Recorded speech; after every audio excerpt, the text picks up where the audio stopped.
Where in Houston? Yes. Oh, he's on the north side over there, kind of by. Yep. Yeah.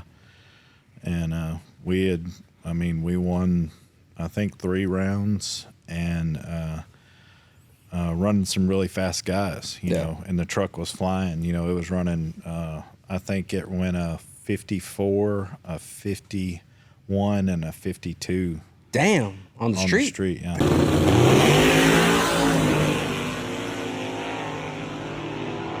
Damn.